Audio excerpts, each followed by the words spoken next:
Welcome to Not Milk Never Milk. Subscribe if you're lactose intolerant. You start by confirming essentials: a calibrated color chart and stable lighting. Place the chart perpendicular to the lens or your eye and include a neutral gray card for reference. Once done, set white balance or profile to the gray card. This removes color cast before measurements. Make sure to note distance and angle so repeats match. Now capture an initial image or view. This first record establishes the baseline for every color comparison you will make next.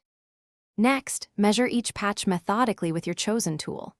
If you use a spectrophotometer, take repeated readings per patch and average them to reduce noise. If you work with a camera, shoot RAW and apply the white balance/profile from your gray card, then sample central pixels only, avoiding edges. Record L*A*B or device RGB values alongside conditions like temperature and light type. This precision matters because small shifts alter perception. Accurate logs let you compare and correct reliably. Finally, compare your measurements to the chart's reference values and calculate the color differences, such as delta E. If differences are small, apply a profile or curve to correct the output. If larger, iterate adjustments and remeasure. Once satisfied, save the final profile and note the workflow steps so you can reproduce results.